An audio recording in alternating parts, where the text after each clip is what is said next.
தமிழர்களின் number one choice Tamil matrimony. No compromise. உங்க சைடுலயும் எங்க சைடுலயும். It's a GT promise. GT Holidays, South India's #1 travel brand. இப்போது புதிய அறிமுகம் ஆச்சி ஹோட்டல் சாம்பார் 50 கிராம் ரூபாய் 20 மட்டுமே. முஸ்லீம் லீக் கட்சிக்கு எத்தனை இடம் கிடைக்கும்னு அவங்களுக்கு ஏற்கனவே தெரியும். நிச்சயமா 3 இடம் கிடைக்காது, 2 கிடைக்கும். அதை வெளியில வந்து அவங்க ஏன் சொல்றாங்க அப்படின்னா அப்பதான் அவங்க கட்சிக்காரங்களை அவங்க திருப்தி பண்ண முடியும். இன்னொன்னு, திமுக கூட்டணி இருக்கிற மற்ற கட்சிகளுக்கும் இது ஒரு மெசேஜ். அப்போ காங்கிரஸ் கட்சிக்கும் இட குறைப்பு என்பது சொல்லப்பட்டிருக்கும். சார், எவ்வளவு சார் காங்கிரஸ்க்கு திமுக தலைமை கொடுக்க தயாரா இருக்காங்க? என் கணக்குப்படியே பிராக்டிகலா இப்போ மிச்சமே 20 தொகுதி தான் இருக்குது. காங்கிரஸ் 20 தொகுதிகள் தான் இருக்கு. அதாவது ஒரு ராஜ்யசபாங்கிறது காங்கிரஸுக்கு ஆஃபர் கொடுத்துருப்பாங்க, 25ல இருந்து குறையுங்க, இப்ப நாங்க குறைக்க போறோம், அப்ப நீங்களும் குறைக்கத்தானே செய்யணும் ஒட்டுமொத்த கூட்டணியின் நன்மையை கருதி. ராகுல் காந்தி அவர் 40ங்கிற ஸ்டாண்டு அவர் சொல்லியிருக்காரு போல இருக்கு. ஏன்னா ராகுல் காந்தி சொல்லாம மாணிக்க தாகூரோ மற்றவங்களோ இவ்வளவு பேச மாட்டாங்க. ஆனா அது கூட்டணிக்கே வேட்டு வைக்கிற விதமான சார் போய் முடிஞ்சது. அது என்னோட தனிப்பட்ட கருத்து கேட்டீங்கன்னா காங்கிரஸ் கட்சி தேவையே இல்லைங்க. இப்ப சிறுபான்மையினர் வந்து காங்கிரஸ் போனா இந்த கூட்டணி விட்டு போயிடுவாங்க நான் நினைக்கிறீங்க? அது எப்படி பாசிபிளுங்க? அவங்க யாருக்கு எதிராக ஓட்டு போட போறாங்க? சிறுபான்மை மக்கள் பிஜேபிக்கு எதிராக. அப்போ பிஜேபி தோற்கடிக்க கூடிய, அப்படிதானே? காங்கிரஸால பிஜேபி தோற்கடிக்க முடியுமா?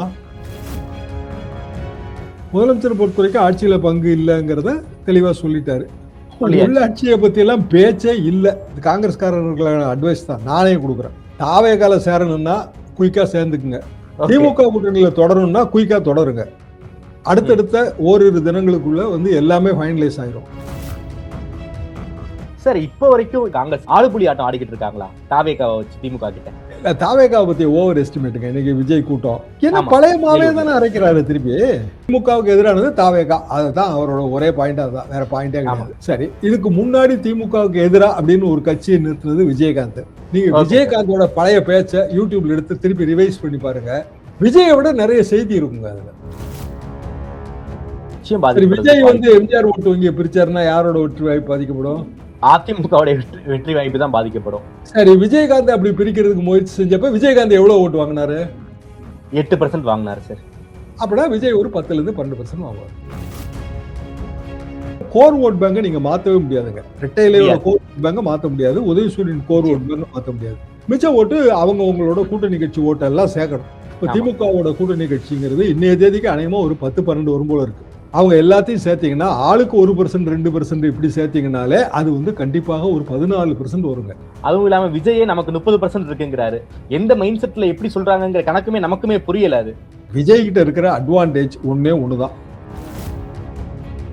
இன்னைக்கு சிஎம் காலையில பேசியிருக்காரு, இந்தியா கூட்டணிக்கு நான் தலைமை ஏற்பதற்கு வாய்ப்பு இல்லை, கலைஞர் மாதிரியே என் உயரம் எனக்கு தெரியும் இருக்காரு.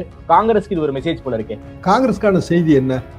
நான் வந்து இந்தியா கூட்டணி தலைமைக்கு வந்து எனக்கு அந்த மாதிரி ஆசைப்படல. அதே மாதிரி நீங்க தமிழ்நாட்டுல இந்த கூட்டணிக்கு தலைமைன்னு ஆசைப்படாதீங்க. ஆதநேயர்களுக்கு அன்பு வணக்கம். இன்று நம்மோடு மூத்த பத்திரிகையாளர் திருமிகு தராசு ஷியாம் அவர்கள். வணக்கம் ஷியாம் சார். வணக்கம் தாமரை சார், நலமா இருக்கீங்களா? நல்லா இருக்கேன், மகிழ்ச்சி சார். தமிழ்நாடு அரசியல்களும் ரொம்ப ரொம்ப பரபரப்புக்கு உள்ளாக்கி இருக்கு. காரணம் தேர்தல். திமுக கூட்டணியில பேச்சுவார்த்தையெல்லாம் ஆரம்பிச்சிட்டாங்க, நேற்றுக்கே ஆரம்பிச்சிட்டாங்க. குறிப்பாக இந்திய யூனியன் முஸ்லீம் லீக் கிட்ட இருந்தா எப்போதுமே வழக்கமா ஆரம்பிச்சிருக்காங்க, அவங்க கிட்டே இருந்து தான் நேற்றுக்கும் ஆரம்பிச்சிருக்காங்க. 5 தொகுதிகள் வரைக்கும் முஸ்லீம் லீக் கேட்கறாங்க. ஆனா இருக்கிற இடங்களை குறைச்சிக்கோங்க, லாஸ்ட் டைம் 3 கொடுத்தோம், நீங்க 3த்துலயுமே நீங்க பெருசா அதிகல, அதனால 2 வாங்கிக்கோங்க அப்படின்னு சொல்லி இருப்பதாக தகவல். உங்களுக்கு மட்டும் இல்ல, நாங்களே கம்மியான இடங்கள்ல தான் போட்டி போட போறோம், நீங்களும் தியாகம் பண்ணுங்க நாங்களும் தியாகம் பண்ண போறோம் அப்படிங்கிற டோன்ல திமுக பேசியிருப்பதாக தகவல். கூட்டணி பேச்சுவார்த்தை எப்படி சார் போய்கிட்டு இருக்கு? உங்களுடைய பார்வை என்ன சார்? பொதுவாக கூட்டணி பேச்சுவார்த்தை அதிகாரபூர்வமாக தொடங்கினாலும் தொகுதி எண்ணிக்கையை பொறுத்த வரைக்கும் தலைவர்கள் அவர்களுக்குள் பேசி ஒரு முடிவெடுத்து விடுவார்கள். அதற்கு பிறகு இது எல்லாமே சம்பிரதாயம் தான். ஏன்னா நம்ம கட்சிக்குள்ள ஒரு குழு போட்டாகணும், அந்த குழு போய் பேசுற மாதிரியான ஒரு ஐதீகம் தான். இன்னும் சொல்ல போனார் அப்படின்னா, முஸ்லீம் லீக் கட்சிக்கு எத்தனை இடம் கிடைக்கும்னு அவங்களுக்கு ஏற்கனவே தெரியும். நிச்சயமா 3 இடம் கிடைக்காது, 2 கிடைக்கும். அதை வெளியில வந்து அவங்க ஏன் சொல்றாங்க அப்படின்னா அப்பதான் அவங்க கட்சிக்காரங்களை அவங்க திருப்தி பண்ண முடியும். இன்னொன்னு, திமுக கூட்டணி இருக்கிற மற்ற கட்சிகளுக்கும் இது ஒரு மெசேஜ். ஓகே, சொல்லியாச்சு, அவ்வளவுதான். உங்களுக்கும் வந்து அதிக இடம்லாம் கிடையாது, இடங்கள் இருக்கிற குறைக்கப்படும். இடத்த காப்பாத்திக்கங்க. ஓகே. காங்கிரஸுக்கு இதுல மெசேஜ் இருக்கு. ஏன்னா நேத்து நைட் வந்து வேணுகோபால் ப்ரோக்ராம் அது ஷெட்யூல்டு கிடையாதுங்க. ஆமா சார். சரியா, நமக்கு தெரியாது. ஆமா.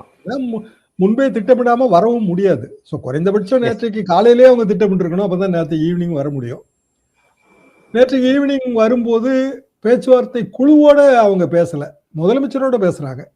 சோடங்கரும் சரி வேணுகோபாலும் சரி முதலமைச்சரோட பேச்சு. முதலமைச்சர் இல்லத்துல உணவு சாப்பிட்டுட்டு பேச்சுன்னா அது ரொம்ப ரொம்ப ஃபார்மல். ஏன்னா திருப்பி அவங்க வந்து டிஆர் பாலு குழுவுக்கு போய் ஆகணும். ஆமா.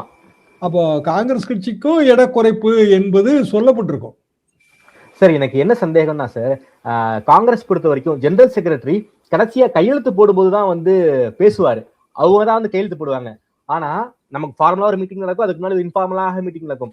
அதுக்கே வந்து கேசி வேணுகோபால் வந்திருக்காருன்னா காங்கிரஸ்க்கு ஏதோ மெசேஜ் சொல்றாங்க போல இருக்கே சார் திமுக தலைமை. மெசேஜ் ஏற்கனவே சொல்லிட்டாங்க. அதாவது காங்கிரஸ் கட்சி வச்ச டிமாண்டு 41 சீட்டு, ஆட்சியில பங்கு, உள்ளாட்சி தேர்தலில் பங்கு, இத்தனை மேயர் பதவி, இத்தனை, அது நடக்கிற காரியமே இல்லை. முதலமைச்சர் பொறுத்த வரைக்கும் ஆட்சியில பங்கு இல்லைங்கிறத தெளிவா சொல்லிட்டாரு. உள்ளாட்சியை பத்தி எல்லாம் பேச்சே இல்லை. அப்போ எத்தனை சீட்டு, இதுதான் சென்டர் பாயிண்டா இருக்கும். ஓகே. ராஜ்யசபா எம்பி கூட 2028 தரதா தான் சொல்லியிருக்காங்க காங்கிரஸ் கட்சியோட தலைமைக்கு. ஆமா, பேட்ச் நம்பருக்கு அப்பதான் முடியுதுன்னு நினைக்கிறேன். அப்பதான் முடியுது, அப்புறம் அவர் தான் கொடுப்பாங்க. அப்போ இதுல அடிப்படையில காங்கிரஸ்காரர்கள், அதாவது நிறைய பேர் இருக்காங்க, தலைவர்கள் இருக்காங்க, அவங்களுக்கு ஆசைகள்லாம் இருக்குங்க, அதெல்லாம் நம்ம இல்லைன்னு சொல்ல முடியாது. நம்ம கட்சி வளரணும், தனித்து போட்டியிடணும், இல்ல புதிய கூட்டணி அமைக்கணும், அப்பதான் 10 வருஷத்துல கட்சி வளரும். இது எல்லாமே நார்மல் தான், இதை நம்ம குறைய சொல்ல முடியாது. தேர்தல் நேரத்துல தான் கேட்கவும் முடியும். சாத்தியமா சாத்தியம் இல்லையா? ஏன் சாத்தியம் இல்லை அப்படின்னா, திமுக 2வது 5 வருஷத்தை எய்ம் பண்ணுது. 500 ஓட்டு 1000 ஓட்டு கூட இழக்க முடியாது. அப்படின்னா சின்ன சின்ன கட்சி உள்ள சேர்ந்துதான் ஆகணுங்க. ஒவ்வொரு பகுதியிலையும் செல்வாக்குள்ள கட்சிகள், அவங்ககிட்ட பிற தொகுதிகளில் 500 ஓட்டு தான் இருக்கும், ஆனா 500 ஓட்டு முக்கியம். அப்ப அதை வச்சு கால்குலேட் பண்ணும்போது சிறிய சிறிய கட்சிகள் உள்ள வரும்போது, அதாவது போன தடவை இல்லாத கட்சிகள் இந்த தடவை வந்திருக்கு. நமக்கே தெரியும், மக்கள் நீதி மையமோ தேமுதிக வந்திருக்காங்க, மக்கள் நீதி மையம் வந்திருக்காங்க, இஸ்லாமிய கட்சிகள்ல ஒண்ணு வந்திருக்கு, இன்னும் கூட ஓரிரு கட்சிகள் வரும் என்று பேச்சு இருக்கு. ஓபிஎஸ் ஏதோ பேசிட்டு இருக்காரு, முடிவு என்னன்னு நமக்கு தெரியல. ஆக ஒட்டுமொத்தத்துல எஸ்டிபிஐ வரப்போற, அது ஒரு வகையில பாத்தீங்கன்னா முஸ்லிம் கேண்டிடேட் தான் அவங்களும் போடுவாங்க. ஆமா. அப்போ பேசிக்கா போன 2024 விட இப்போ வந்து கட்சி எண்ணிக்கை கூட, ரொம்ப கூட. ஆமா. அப்போ எல்லாருக்குமே ஏதாவது ஒரு தொகுதியாவது கொடுக்கணும், 2 தொகுதியாவது கொடுக்கணுங்கிற நிலைமை தான். திமுக மேஜர் பார்ட்னர். இதே வந்து அதிமுகல வேற மாதிரி பிரச்சனை இருக்கு. இப்போ டிடி என்ன சொல்றாரு, நாங்க பிஜேபியோட தாங்க பேசுறோம், நாங்க ஒன்னும் அதிமுகவோட பேசலையேன்றாரு. இது வந்து தமிழ்நாட்டு கூட்டணியிலேயே வேற மாதிரியான புது மாதிரியான தாட்டா தெரியுது. ஏன்னா மேஜர் பார்ட்னர் அதிமுகவோ திமுகவோ, அவங்க பேச முடியுங்க. அப்ப யார்கிட்ட ஒப்பந்தம் கையெழுத்து போட்டு பிரஸ் காட்டுவாங்க? டிடி வந்து பிஜேபி ஒப்பந்தம் போட்டு பிஜேபி இதை காட்டுவாரா? அப்போ பிஜேபி அதிமுக இருந்து ஒட்டுமொத்தமா சீட்டு வாங்கிருமா? இதெல்லாம் ஒரு பெரிய கேள்விக்குறிங்க. எது மாதிரியும் இல்லாத புது மாதிரியான தேர்தலா இது முடிஞ்சிடும். எனக்கு தெரிஞ்சு 2001 மட்டும் ஜனநாயக காங்கிரஸ்னு ப. சிதம்பரம் தனியா கட்சிங்க, காங்கிரஸ் கட்சியில இருந்து அதிருப்தியாகி அவர் மட்டும்தான் இதே மாதிரி ஜனநாயக பேரவை மட்டும்தான் இதே மாதிரியான ஒரு அதிருப்தியில கூட்டணிக்குள் கூட்டணி போட்டதாக ஒரு நினைவு. அதுக்கு பிறகு அது ஒரு 25 வருஷமா அதை நம்ம பார்த்ததே இல்லை. அப்போ அதிமுக கூட்டணியில இன்னும் கூட்டணி கொஞ்சம் கன்ஃபியூஷன்ல இருக்கு அப்படிங்கிற நிலைமையில திமுக கூட்டணியிலயும் கன்ஃபியூஷன் ஆரம்பிச்சது. என்னன்னா காங்கிரஸோட பிரச்சனை. ஆமா, இது இப்படியே தொடர்ந்தா காங்கிரஸ் கூட்டணி இல்லைன்னு ஆயிரும். எனவேதான் நீங்க குறிப்பிட்ட மாதிரி கடைசியில கையெழுத்து போட வேண்டிய கேசி வேணுகோபால் முதல்ல வர்றாரு. ஓகே சார், எவ்வளவு சார் காங்கிரஸ்க்கு திமுக தலைமை கொடுக்க தயாரா இருக்காங்க? நாங்களும் சீட்டை குறைக்க போறோம், எங்களுக்கான சீட்டும் குறைய போதுங்கிறாங்க. ஒரு 160 இருந்து 165 நாங்களே போட்டி போறோங்கிற ஒரு மைண்ட் செட்டுக்கு திமுக வந்திருப்பதாக தகவல். காங்கிரஸ்க்கு எவ்வளவு சார் கொடுக்க வாய்ப்பு இருக்கு? இருக்கிற சீட்டா இல்ல அதிகப்படுத்த வாய்ப்பு இருக்கா, இல்ல குறையுமா? அதிகப்படுத்த வாய்ப்பு இருக்கிற மாதிரி எனக்கு தெரியலங்க. திமுக நாங்களும் குறைக்க போறோம்னா அப்புறம் எல்லாருக்கும் குறைக்கதான் செய்யணும். உதயசூரியன் எத்தனை இடத்துல நிக்க போகுதுன்னு தான் நம்ம பார்க்கணும். அப்போ ஒரு சீட்டு 2 சீட்டு கட்சி புதுசா வரும்போது உதயசூரியன்ல நில்லுங்கன்னு தானே சொல்லுவாங்க. இப்போ ஃபார் எக்ஸாம்பிள் ஓபிஎஸ் வந்துட்டாருன்னா ஓபிஎஸ் உதயசூரியன்ல நிக்க மாட்டாரு. ஆமா, ஆனா அவர் கட்சியில இருந்து யாராவது 2 பேருக்கோ 3 பேருக்கோ டிக்கெட் அட்ஜஸ்ட்மெண்ட் அப்படின்னா அவங்க உதயசூரியன்ல நிற்பாங்க. ஆமா. அப்ப இது எல்லாமே பெரிய சப்ஜெக்ட் டு டிஸ்கஷனுங்க. ஓகே. அப்போ உதயசூரியன்ல அநேகமா ஒரு 175 வரைக்கும் நிற்பாங்கன்னு நான் நினைக்கிறேன். போன தடவை 180 பிளஸ்ங்க. ஓகே. 173 திமுக மட்டும். இந்த தடவை உதயசூரியன் வந்து 175 நின்னாலே மீதி வந்து கிட்டத்தட்ட 60 தொகுதி தான் இருக்குங்க. 234 59 தொகுதி தான் மிச்சம் இருக்கு. ஆமா. அப்ப 60 தொகுதியில காங்கிரஸ்க்கு எவ்வளவு கொடுக்க முடியும்? 25 தான். லாஸ்ட் டைம் என்ன கொடுத்தாங்களோ அதை கொடுக்கணும், இல்லாட்டா அதை விட 2 சீட் அதிகமா கொடுக்கணும், அவ்வளவுதான். எனக்கு தெரிஞ்சு அதை விட குறைவா தான் கொடுப்பாங்க. ஆஃபர் பண்றதை அப்படிதான் ஆஃபர் பண்ணுவாங்க. ஏன்னா மிச்ச கட்சி எல்லாம் சரிங்க. இப்ப 6 சீட்டு போன தடவை கொடுத்துருக்காங்க. 6 சீட்டு கொடுக்கறதுல விசிகா 1, 2 லெஃப்ட் சிபிஐ சிபிஎம் அவங்களுக்கு 6 தான் கொடுத்தாங்க. 6 3 18 அதுல போயிருச்சு. ஆமா. அப்போ இதே கணக்கு 60ன்னு வச்சுக்கோ, ரஃபா கணக்கு போட. 60ல 18 போயிடுச்சு, 20 போயிடுச்சுன்னு வைங்க, மீதி 40 தான் இருக்கு. ஆமா. 40ல வந்து எம்டிஎம்கே இருக்கு 1, ஆமா, தேமுதிக இருக்கு 2, ஆமா, அப்புறம் வந்து வேற 1 சீட்டு 2 சீட்டு கட்சிகள், முஸ்லிம் கட்சிகள், இவங்க எல்லாத்துக்கும் 40ல இவங்களுக்கே 20 பேருமே. அதாவது திமுக குறைச்சுக்கிட்டாலும் சொல்றேன். ஆமா. அப்ப புதிய கட்சியை சேர்க்க கூடாது அப்படின்னு தடை போட முடியாதுல்ல ஒரு கூட்டணி அமைப்புல? முடியாது, நிச்சயமா முடியாது. இப்ப தேமுதிக எவ்வளவு டிமாண்ட் பண்ணிட்டு இருந்த தேமுதிக நம்பர் எவ்வளவுன்னு பகிரங்கமா, அதாவது பப்ளிக்ல கமிட் ஆகாமலே தானே கூட்டணி பேசி உள்ள போயிருக்கு. அப்படின்னா அவங்களுக்குள்ள ஏதோ பேசியிருப்பாங்கல்ல, எஸ் இத்தனை சீட்டு தான் இவ்வளவுதாங்க பாசிபிள் அப்படின்னு ஏதோ பேசியிருப்பாங்கல்ல. நிச்சயமா. இல்ல தேர்தல் செலவுக்கு பாத்துக்கிறதுங்கிறது வேற கதைங்க. அது எல்லா கட்சியுமே ஆஃபர் பண்ணும். அது நமக்கு தெரியாது உண்மையிலே எவ்வளவு பாத்துக்க போறாங்கன்னு. ஆமா. ஆனா சீட்டுங்கிறது பப்ளிக். இத்தனை சீட்ல இவங்க நிக்காங்கிறது பப்ளிக். அப்புறம் என்ன சின்னத்துல நிக்கிறாங்கிறது அடுத்த பிரச்சனை. உதயசூரியன்லயோ ரெட்டையிலயோ நிக்கும் போது அது வேற. ஆமா. அவங்கவுங்க சுயேட்சை சின்னத்துல நிக்கும் போது அது வேற. இப்ப விசிகெல்லாம் பான சின்னத்துல நிப்பாங்க, வேற வழியே கிடையாது.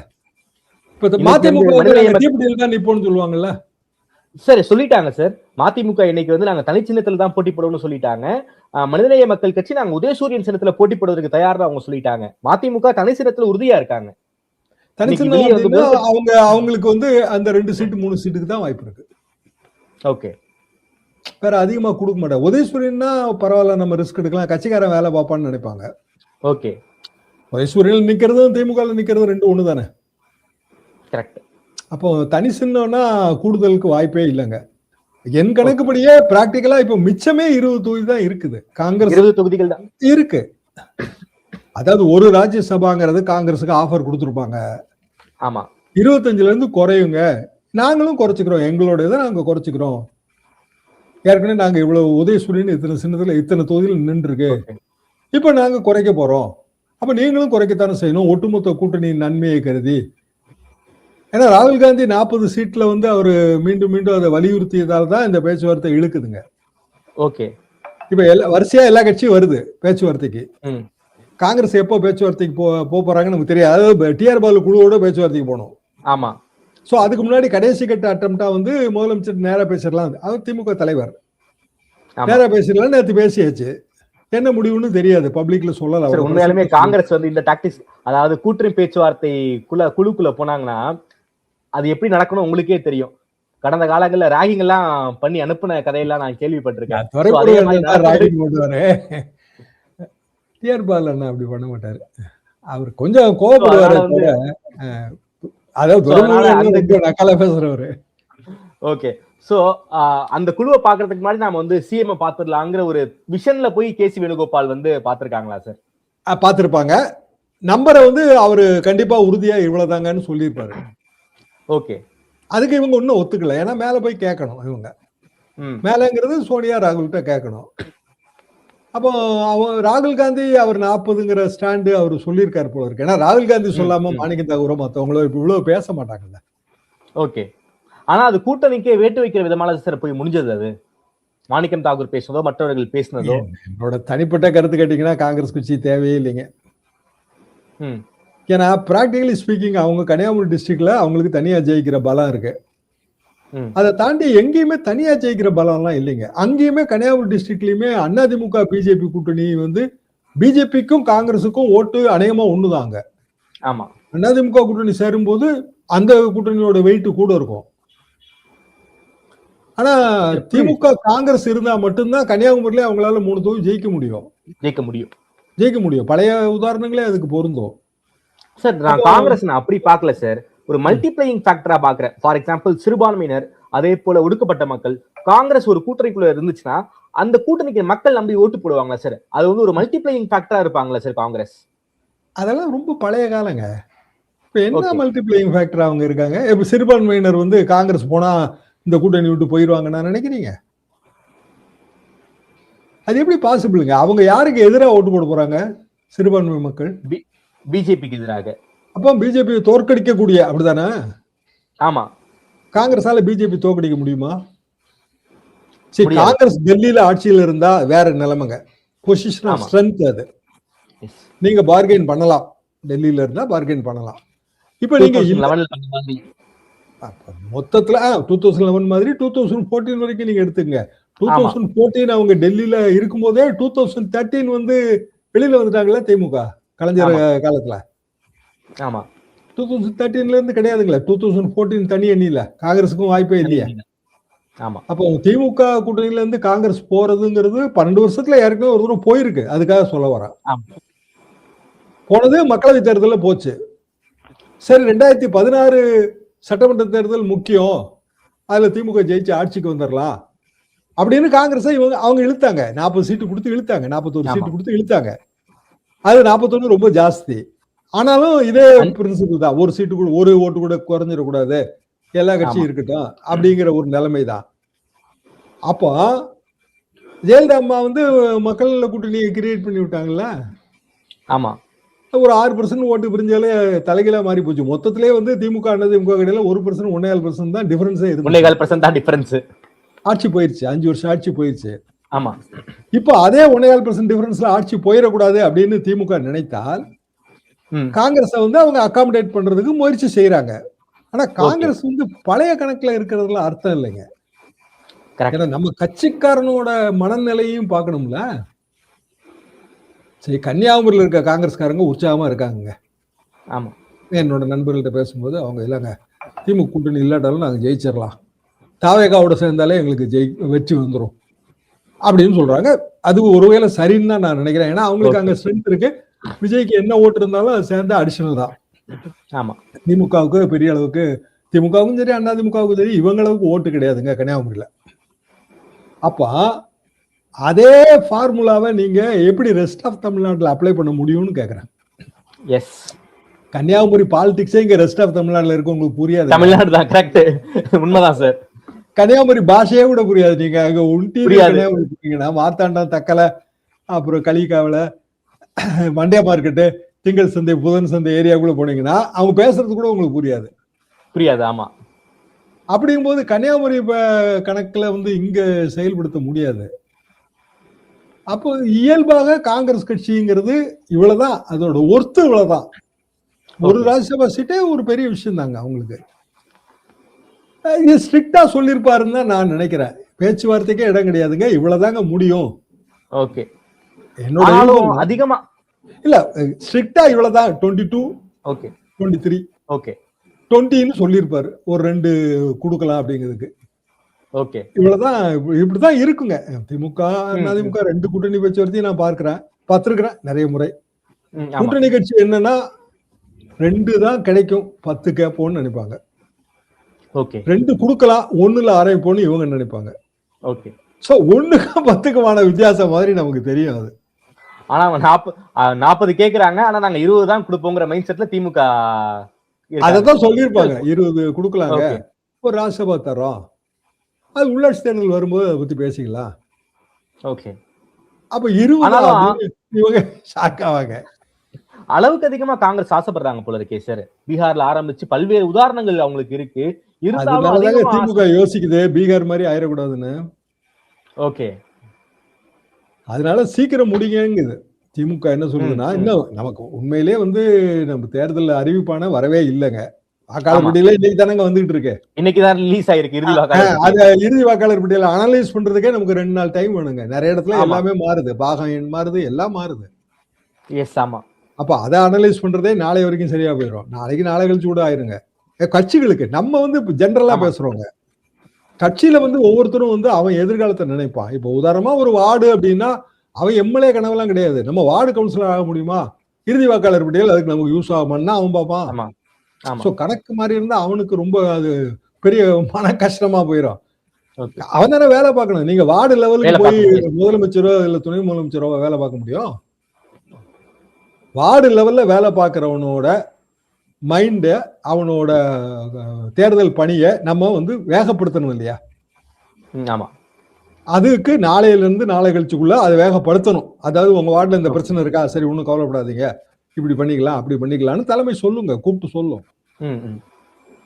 பிராக்டிகலா என்னன்னா, தேர்தல் அறிவிப்பாணை வந்த பிறகுதான் நிஜமாவே கூட்டணி பேச்சுவார்த்தை ஒரு என்ன சொல்ல ஒரு ஃபுல் கியருக்கு போகும்.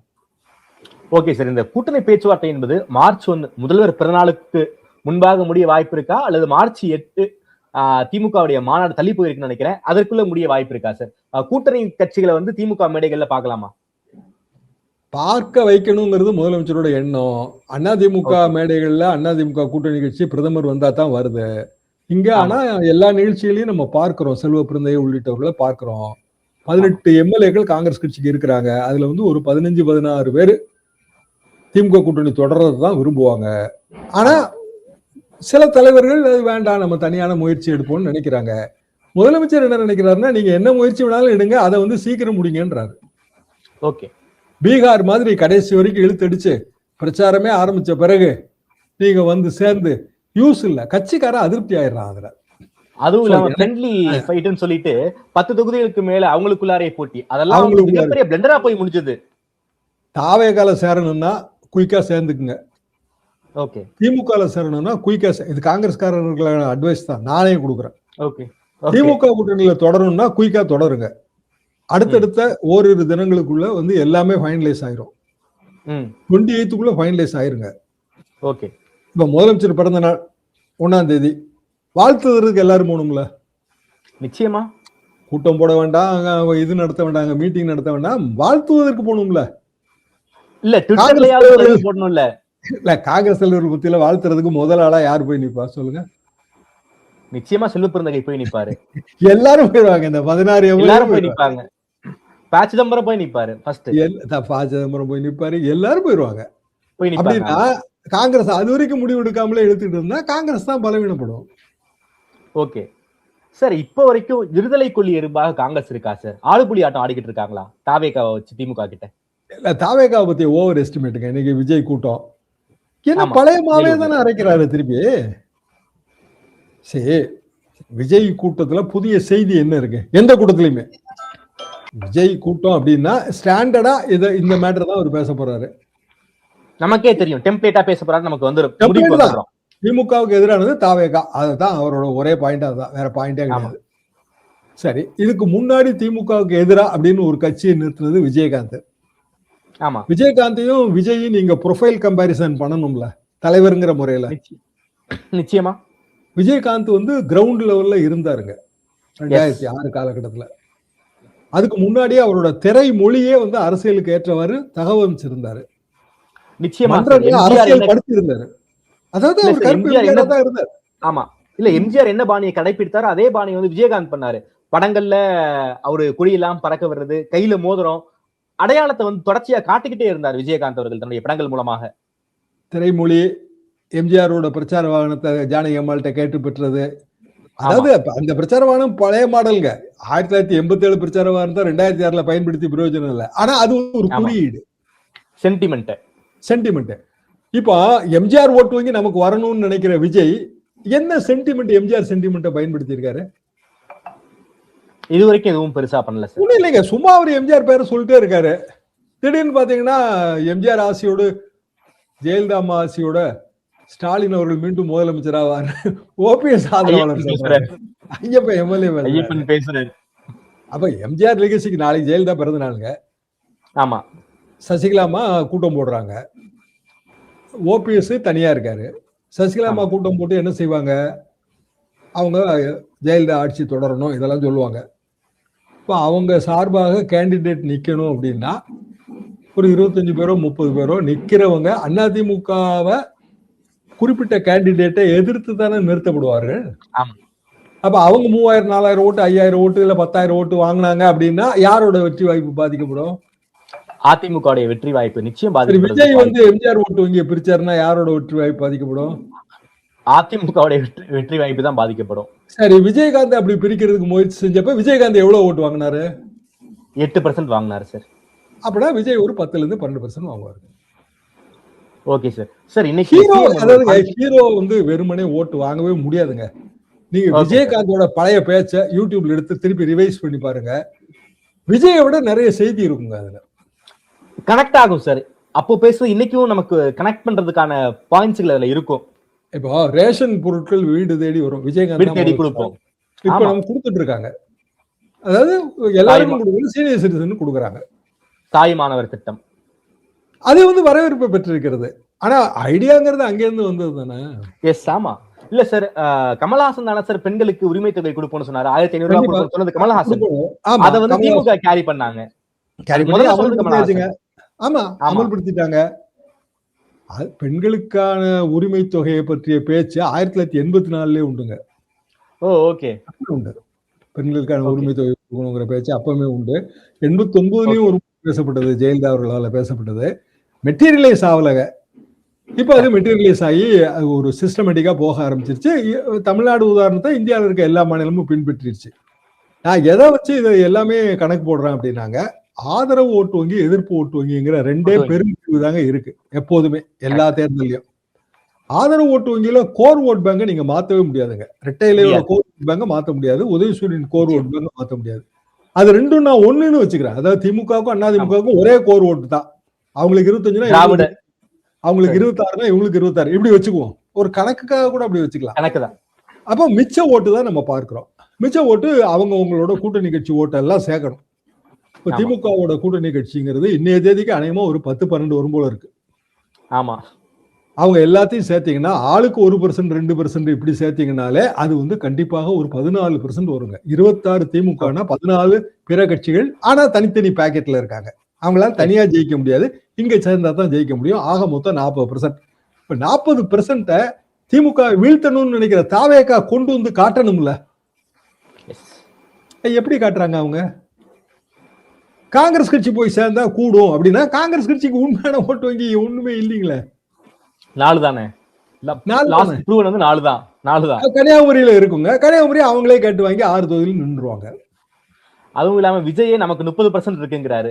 எந்த மைண்ட் செட்ல எப்படி சொல்றாங்கிற கணக்குமே நமக்குமே புரியல. அது விஜய்க்கு 30% 20% அவங்கவுங்க உத்தேசமா அடிக்கிறது தாங்க.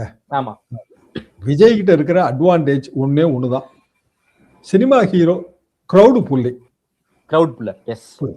அப்போ ஒரு ஒரு படங்க ஹாட்ஸ்பாட் டூ மச் அப்படின்னு, ஹாட்ஸ்பாட் 2 ஹாட்ஸ்பாட்னு ஒரு படம் வந்துச்சுங்க. அதுக்கு இது சீக்வல் மாதிரி இப்போ 2020 ஜனவரில வந்து 2ஆம் பாகம்.